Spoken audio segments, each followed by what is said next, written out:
Hey everyone, so today I want to give you a quick tour of all the plants that are currently blooming in my garden. You heard that right. These are winter bloomers. They're cold hardy, low maintenance perennials that do well in my zone 8A. But first, please don't judge. You're going to see plants that need some pruning. There's some repotting to be done, tidying up. My personal choice is not to interfere with the plant when it's in an active cycle. I prefer not to bother them until they're in dormancy. And maybe there's a bit of laziness, but whatever. Now the first one is hellebore or lentil rose, and I'm going to say it's probably one of my favorites plant that I have so far. They come in different varieties. This one is called mahogany snow, and as you can tell, the bees love it.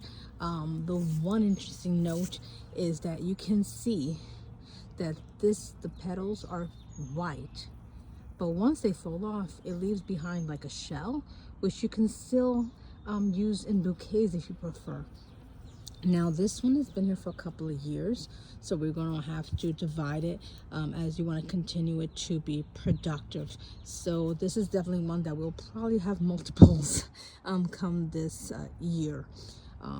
Due to its ease of care, we've actually bought a 4-pack called the Wedding Collection from Winners about 2 years ago. So this one is called the Black Tie Affair, and you can see she's starting to bud out. Yes, there's maintenance, I'm aware. Then we have that is called Shotgun Wedding, and I'm very excited about this one because this is the first time it's actually blooming for us. So it focused on leaf production rather than blooming, and look, it's about to open. I can't wait to see it for the first time. This one is a cute one. Blooms are not there yet, but this was an adorable last year. It's called Confetti Cake.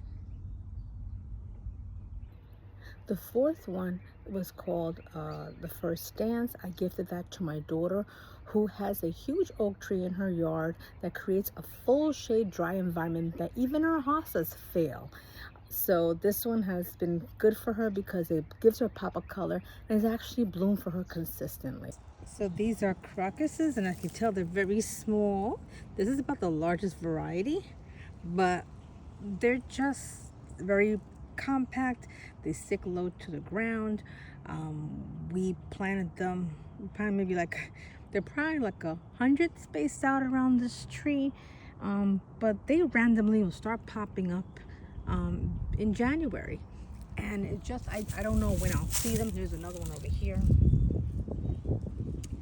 So they're really small perennial plants, and when it comes to care, I don't do anything. Essentially, when they're all done blooming, which is probably mid to late February, we just mow this area like we do the lawn. So very easy, cold hardy plants. Sometimes you'll see them popping up in the snow, and it's just they add this pop of color, and nice to see them come up.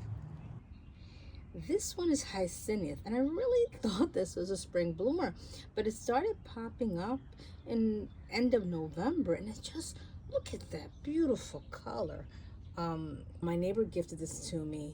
We swap plants every now and then, and it had already had bloomed. They kind of do not naturalize well, so it's something that I didn't expect for it to bloom the way it is, but it does give you a little sense of spring now, doesn't it? So this plant is the Daphne Perfume Princess Pink, and she is new to the garden. We're still learning, but was totally surprised because we bought this in the spring because she's a spring bloomer. Just started budding out in December, and now look at all these flowers. They're so cute. Look at them. Look at that. Oh, so adorable. And the reason why we bought her, one of the reasons why we bought her is because she's so fragrant. I don't know if I'm gonna have another bloom come the actual spring, but I am so amazed by her. Now, yes, we still have her in the nursery pot because this plant is said to be very sensitive to transplanting and even soil conditions. So we were tossed up on whether we're gonna put her in ground or keep her in the nursery pot. And obviously, we never did anything. She's still in it. But she's doing well. So I may just keep her in the, maybe repot her another pot to ensure that she gets what she needs, because I hate to put her in a spot in the ground and not be happy. So, but this is a wonderful one. And when it comes to cost, she was a little over $100. So if that's within your price point, you want to try her, go for it. However, again, she's very particular and has been known to die for no apparent reason. So we're hoping that we get enough enjoyment out of her to make up for the cost. Thanks for watching.